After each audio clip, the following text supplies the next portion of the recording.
Hello ನಮಸ್ಕಾರ, ನನ್ನ ಹೊಸ ವಿಡಿಯೋಗೆ ಸ್ವಾಗತ. ಇವತ್ತು ನಾನು ಮತ್ತು ಅನು ನಮ್ಮ ಹಾಸನಾಂಬ ದೇವಸ್ಥಾನಕ್ಕೆ ಹೊರಟಿದ್ದೀವಿ. ನಮ್ಮ ಹಾಸನಾಂಬ ದೇವಸ್ಥಾನಕ್ಕೆ ಹೋಗೋಣ ಅಂತ ಅಂದ್ಬಿಟ್ಟು ಬೆಳಗ್ಗೆ ಇನ್ನು 5 ಗಂಟೆಗೆ ಎದ್ದು ರೆಡಿ ಆಗಿಬಿಟ್ಟು ಹೋಗ್ತಾ ಇದ್ವಿ. ನಾವು ನಡ್ಕೊಂಡು ಹೋಗ್ತಾ ಇದ್ವಿ. ಅಷ್ಟರಲ್ಲಿ ನಮ್ಮ ಅನು ಅವ್ರ ಅಪ್ಪ ನಮ್ಮನ್ನು ಕರ್ಕೊಂಡು ಹೋಗ್ಲಿಕ್ಕೆ ಅಂತ ಬಂದರು ಸ್ಕೂಟಿಲಿ. ಅಲ್ಲಿಂದ ನಾವು ಸ್ಕೂಟಿ ಹತ್ಕೊಂಡು ನಮ್ಮ ಗುಡ್ಗಳಿಗೆ ಹೊರಟ್ವಿ. ಅಲ್ಲೋಗಿ ನೋಡಿದರೆ ಒಂದು ಬಸ್ಸು ಸಹ ಇಲ್ಲ. ತುಂಬ ಹೊತ್ತು ವೆಯ್ಟ್ ಮಾಡಿ ಫೈನಲಿ ಒಂದು ಬಸ್ ಬಂತು. ಅದನ್ನು ಹತ್ಕೊಂಡು ನಾವು ಅರ್ಕಲ್ಗೂಡಿಗೆ ಹೋಗಿ ನಾವು ರೀಚ್ ಆದ್ವಿ. ಅರ್ಕಲ್ಗೂಡಿಂದ ಒಂದು ಹಾಸನ ಬಸ್ ಹತ್ಕೊಂಡು ಹಾಸನ ಕಡೆ ನಮ್ಮ ಪ್ರಯಾಣನ ಬೆಳೆಸಿದ್ವಿ. ಫೈನಲಿ ಹಾಸನಿಗೆ ಹೋಗಿ ರೀಚ್ ಆದ್ವಿ. ದೇವ್ರ ದರ್ಶನಕ್ಕೆ ಹೋಗೋಕ್ಕಿಂತ ಮುಂಚೆ ಯಾಕೋ ತುಂಬ ಹೊಟ್ಟೆ ಹಸಿವಾಗ್ತಿತ್ತು ಅಂತ ಅಂದ್ಬಿಟ್ಟು ನಾನು ಮತ್ತು ಅನು ಹೋಟೆಲಿಗೆ ಹೋದ್ವಿ. ಅಲ್ಲಿ ಪೂರಿ ಮತ್ತು ಪಲಾವ್, ಅವಳು ಪಲಾವ್ ಆರ್ಡ್ರ್ ಮಾಡಿದ್ಲು ಮತ್ತು ನಾನು ಪೂರಿ ಆರ್ಡ್ರ್ ಮಾಡಿ ಟಿಫನ್ ಮಾಡಿಕೊಂಡು ನಾವು ಹಾಸನಾಂಬ ದೇವಸ್ಥಾನಕ್ಕೆ ಹೋಗೋಣ ಅಂತ ಅಂದ್ಬಿಟ್ಟು ಮತ್ತೆ ಬಸ್ ಸ್ಟ್ಯಾಂಡಿಗೆ ವಾಪಸ್ ಹೋದ್ವಿ. ಸಾರ್ವಜನಿಕರಿಗೆ ಈಸಿ ಆಗಲಿ ಅಂತ ಅಂದ್ಬಿಟ್ಟು ಗೌರ್ಮೆಂಟ್ ಕಡೆಯಿಂದನೇ ಹಾಸನಾಂಬ ದೇವಸ್ಥಾನಕ್ಕೆ ಡೈರೆಕ್ಟ್ ಬಸ್ ಬಿಟ್ಟಿದ್ರು. ನಾವು ಆ ಗೌರ್ಮೆಂಟ್ ಬಸ್ ಹತ್ಕೊಂಡು ನಾವು ಹಾಸನಾಂಬ ದೇವಸ್ಥಾನದ ಕಡೆಗೆ ಹೊರಟ್ವಿ. ಫ್ರೆಂಡ್ಸ್, ಇದು ನಮ್ಮ ಹಾಸನ ಬಸ್ ಸ್ಟ್ಯಾಂಡ್. ಇದು ಕರ್ನಾಟಕದ ಅತಿ ದೊಡ್ಡ ಬಸ್ ಸ್ಟ್ಯಾಂಡ್ ಅಂತ ಹೇಳ್ತಾರೆ. ನನಗೂ ಸಹ ಗೊತ್ತಿಲ್ಲ, ಬಟ್ ಬೇರೆಯವರೆಲ್ಲರೂ ಹೇಳ್ತಿರ್ತಾರೆ. ಹಾಸನಾಂಬ ದೇವಸ್ಥಾನ ಓಪನ್ ಆಗಿರೋದ ಕಾರಣ ಹಾಸನಲ್ಲಿ ಫುಲ್ ಲೈಟಿಂಗ್ಸ್ ಅರೇಂಜ್ಮೆಂಟ್ ಮಾಡಿದ್ದಾರೆ. ನೀವು ಸಹ ಲೈಟಿಂಗ್ಸ್ ನೋಡೋದಾದರೆ ನೈಟ್ ಟೈಮ್ ಹೋಗಿ, ಯಾಕಂದರೆ ಡೇ ಟೈಮಲ್ಲಿ ಅಷ್ಟು ಚೆನ್ನಾಗಿ ಇರಲ್ಲ. ಅದೇ ನೈಟ್ ಆದರೆ ತುಂಬ ಚೆನ್ನಾಗಿರುತ್ತೆ, ನೋಡಲಿಕ್ಕೂ ಸಹ ಸೂಪರಾಗಿದೆ. ನಾವಂತೂ ಹೋಗೋಕ್ಕಾಗಲಿಲ್ಲ ನೈಟ್ ಟೈಮ್. ಅಟ್ಲೀಸ್ಟ್ ನೀವಾದರೂ ಹೋಗಿ ಅಂತ ನಾನು ಹೇಳ್ತಿದ್ದೀನಿ. ಫೈನಲಿ ನಾವು ಹಾಸನಾಂಬ ದೇವಿಯರಿಗೆ ಇರತಕ್ಕಂಥ ಜಾಗಕ್ಕೆ ಬಂದು ರೀಚ್ ಆದ್ವಿ. ಇಲ್ಲಿಗೆ ನಾನು, ನಮ್ಮ ಅನು ಮತ್ತು ನಮ್ಮ ಐಶು ಮತ್ತು ಅವಳ ಫ್ರೆಂಡ್ ಎಲ್ಲರೂ ಹೊರಟಿದ್ವಿ. ಇನ್ನು ಐಶು ಮತ್ತು ಅವಳ ಫ್ರೆಂಡ್ ಇನ್ನೂ ಬಂದಿರಲಿಲ್ಲ.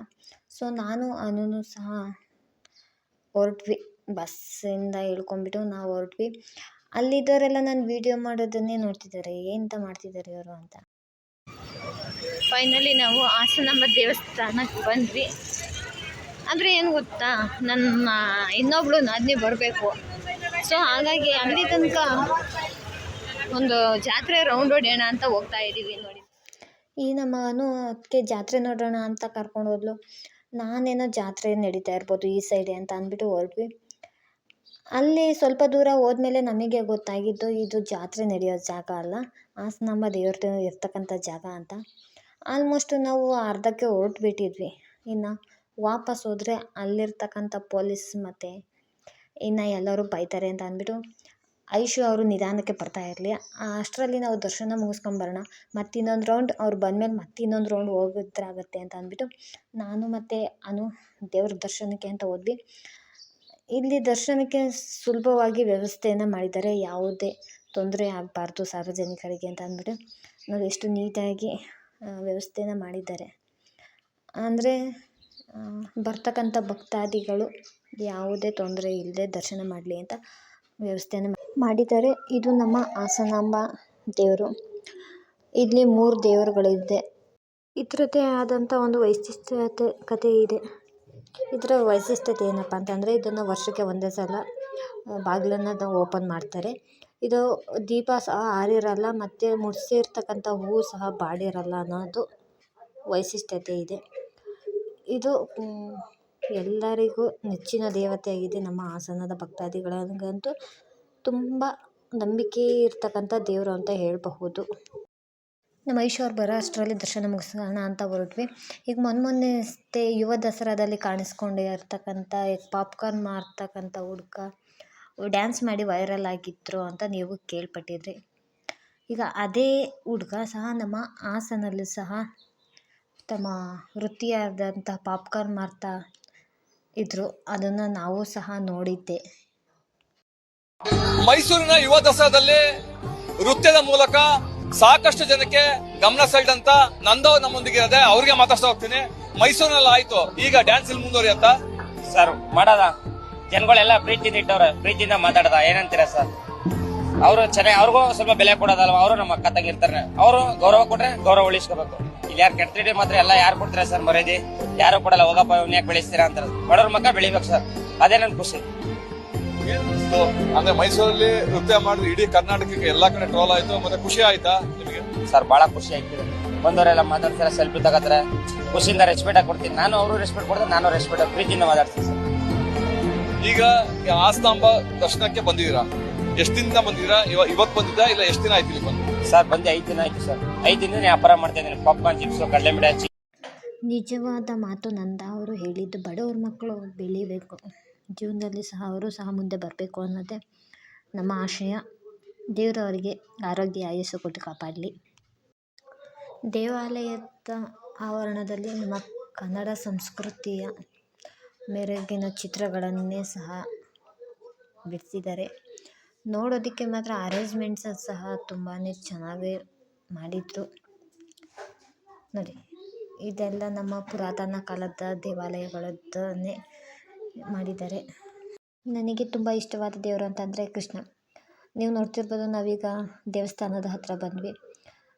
ಭಕ್ತಾದಿಗಳು ತೀರಾ ರಶ್ ಏನಿರಲಿಲ್ಲ, ಕಡಿಮೆ, ಎಲ್ಲ ಖಾಲಿ ಇದ್ದಾವೆ ನೋಡಿ. ಅಲ್ಲಿ ಒಂದು ದೇವಸ್ಥಾನದ ಸುತ್ತಲೂ ಸಹ ಹೂವಿನ ಅಲಂಕಾರದಿಂದ ದೇವಸ್ಥಾನ ಕಂಗೊಳಿಸ್ತಾ ಇತ್ತು. ನೋಡೋದಕ್ಕೆ ತುಂಬಾ ಚೆನ್ನಾಗಿ ರೆಡಿ ಮಾಡಿದ್ದಾರೆ ದೇವಸ್ಥಾನನ. ಈ ಹಾಸನಾಂಬ ದೇವಸ್ಥಾನದ ಒಂದು ಐತಿಹಾಸಿಕ ಕಥೆ ಇದೆ. ಅದು ಏನಪ್ಪ ಅಂತ ಅಂದರೆ, ನೀವು ಅಲ್ಲಿ ನೋಡ್ತಾ ಇರ್ಬೋದು, ಹಾಸನಾಂಬ ದೇವರ ಮುಂದೆ ಒಂದು ಸಿದ್ದೇಶ್ವರ ದೇವರನ್ನ ಪ್ರತಿಷ್ಠಾಪನೆ ಮಾಡಿದ್ದಾರೆ.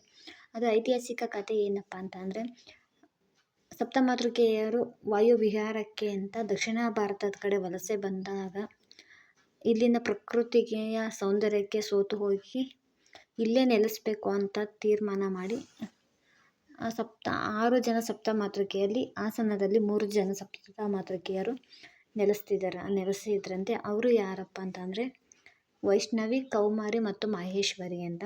ಅಲ್ಲಿ ನೋಡ್ತಾ ಇದ್ದೀರಲ್ಲ, ಅದೇ 3 ಜನ. ಹಾಗಾಗಿ ಉತ್ತದ ರೂಪದಲ್ಲಿ ಇಲ್ಲಿ ಬಂದು ನೆಲೆಸಿದ್ರು ಅನ್ನೋದು ಒಂದು ಐತಿಹಾಸಿಕ ಕಥೆ ಇದೆ.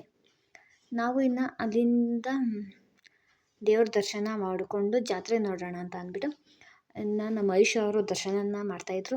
ಅಷ್ಟೊಂದು ನಾವು ಜಾತ್ರೆ ನೋಡೋಣ ಅಂತಂದ್ಬಿಟ್ಟು ನಾನು ಮತ್ತು ಅವನು ಜಾತ್ರೆನ ಒಂದಲ್ಲ ಎರಡಲ್ಲ ಒಂದು 5-6 ಸಲ ಜಾತ್ರೆನ ಸುತ್ತಾಡಿದ್ದೀವಿ. ಯಾಕಂತಂದರೆ ಅಲ್ಲಿ ಎಷ್ಟು ನೋಡಿದ್ರೂ ನೋಡ್ತಾನೇ ಇರಬೇಕು ಅಂತ ಅನ್ನಿಸ್ತಿತ್ತು.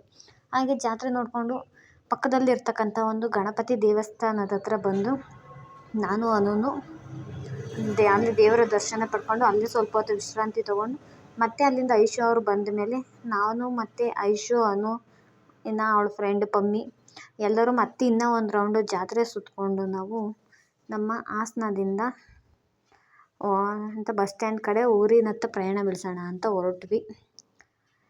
ನಮ್ಮ ಹಾಸನಾಂಬ ದೇವರ ದರ್ಶನದ ಜರ್ನಿ ಈ ರೀತಿ ಇತ್ತು. ನನ್ನ ಈ ವಿಡಿಯೋ ನಿಮಗೆ ಇಷ್ಟ ಆಗಿದ್ದರೆ ಒಂದು ಲೈಕ್ ಮತ್ತು ಒಂದು ಶೇರ್ ಮತ್ತು ನಮ್ಮ ಚಾನಲನ್ನು ಸಬ್ಸ್ಕ್ರೈಬ್ ಆಗೋದನ್ನು ಮಾತ್ರ ಮರೆಯಬೇಡಿ. Thank you for watching.